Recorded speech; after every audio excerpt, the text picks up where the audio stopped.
वाह भाई वाह कि जिवें मैकू वान रुवाया है इवें मैं वांगू पल पल रोसे। वाह जी वाह। एक वारी रोके थक वैसे दिल वल डुकसी तू वल रोसे। वाह जी वाह। ते नहीं दुखड़े आन वंडावणे कहीं ला कंधा को तू गल रोसे। बस शक्कर फर्क में आदा है मैं अज रोंदा तू कल रोसे। वाह जी वाह। बदनामियां इश्क दी जीनत है नहीं बिल्कुल फिकर करिंदा। वाह जी वाह। डंग गुजर वेंदन तकलीफां दे इंज घट नहीं यार सुचिंदा। वाह। उत्तू कांड सिजणींदी है सजना दी बिल्कुल। हे संगत दा पास रखींदा यासीन सजन पे बुढ़दे होण नहीं चादरां तान सविंदा।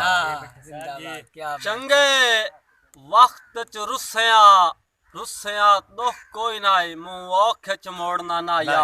वाह जी वाह। बेशक की मुदात न देवे हा मेरा हौसला तोड़ना ना या।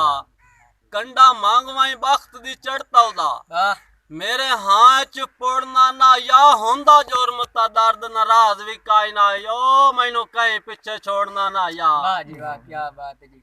उस्ताद जी के बंदे मन साए समझाइंदे हन ए इतना सजण दा ना कोई ना ते जिंदे नावे दिल दा अर्श चलाई आई एनु फर्श ते टुरन दा दा कोई ना ते निक्के होंदियां ला दी जेड़ी मंगदा हाऊं अजे होई मंजूर दुआ कोई ना हुण छोड़ दे कासिम वसन दे हिडके एदी नस्ल च लफज वफा कोई नहीं। वाह भाई वाह।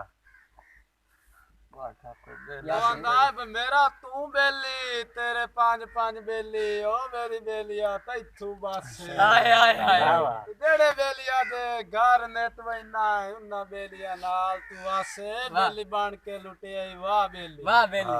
ओ बेली बनन दी आ गई चासे बेली नजमी खून दा घटिया हुंदा ओ जेड़ा बेली बन के लावे कासे। वाह जी वाह। शिकवा कि आए रब्बा मैं देंदा बैठा तुर तुर के तेरी दुनिया ते जो थींदे पे कोई बुल्ले शाह कोई मेहरे अली कोई बाऊ सुल्तान सदींदे पे ते कोई कोट मिठंदा शहजादा जग विच वेख चुमींदे पे। एक शाकिर तेरी दुनिया ते जेड़ा मोया लेखे जींदे पे। दा रख के वसन ते उजड़न दा ते हम खेड़िया मार कतारी इंज हाशमी सैयद शिकस्त दितियम आए त्राए काने त्राए वारी। भाई वाह। तो जेनु गोटियां रखण दा वाल नहीं आंदा। वाह। बाजी कुंज के लाए गया सारी हर वंजन दे दुख ते दर्द तक कोई ना आज कोई जित लवे आ खिड़कारी।